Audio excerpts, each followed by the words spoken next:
Hey everybody, I ran over to the sheep pasture this morning to check the dogs and the dog feed and thought I'd come over here and take a video of my mineral feeder. I switched to a feeder like this probably a couple months ago. In the past, I've always just used the round cattle ones that's got the 3 compartments with the flap. You know, they stick their head in there, and then that's what I always use for my sheep.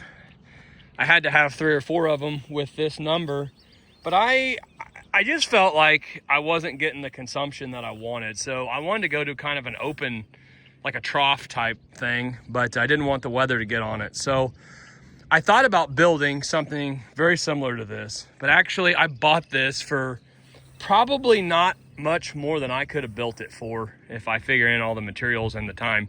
I don't know. I don't think I've got 400 in this, but I think it's around 400, pretty close to it. But I bought it south of me here. Town of Kirksville, Missouri is just south of me here, and the north end of there's a outfit there that sells pipe and gates and these feeders and feed bunks and all that kind of stuff. Actually, they didn't make it. It was built in southern Missouri at a boys ranch. So went to a good cause. It's a lot taller. This one's made for cattle, but I just had them shorten it down, cut down there, and then re-weld the skid on there. And then I put these boards up top here to keep them from getting in it because they were like getting up in there and laying in the shade. So I had to put an end to that. So I put those boards there for that. And actually I might have to lower them because if the lambs get a little bigger and they get in there, I'm gonna have to, because I don't want them pooping in there and everything else. But anyway, it's got skids on it. I just put that 2x4 in there, wrap a chain around there, and then I can pull it around the pasture with my side-by-side.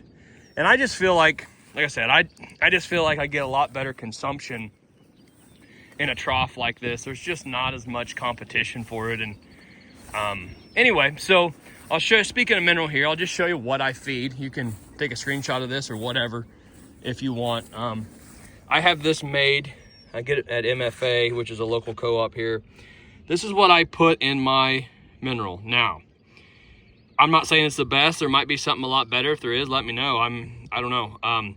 I got something very similar to this from a guy that ran sheep a couple hours from me, and I called the MFA nutritionist and he made a couple tweaks to it.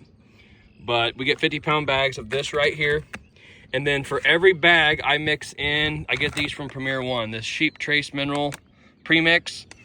It has high levels of zinc and iodine for hoof health and enhanced selenium. So I don't know, I put this with every bag. So how I do that is I just bring a bag of mineral over, I dump it in there, I dump the other bag of stuff I get from Premier on top of it. I just take my hand and just mix it around, and that is how I will handle that.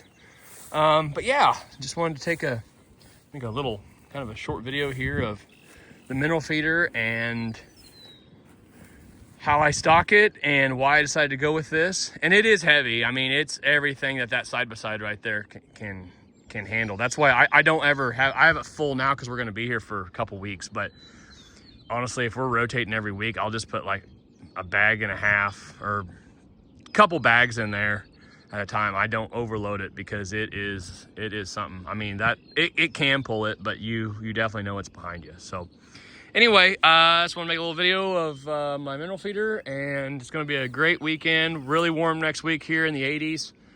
I hope these lambs really these ewes here really turn these babies out and can wrap up here in a couple weeks. So thanks for watching.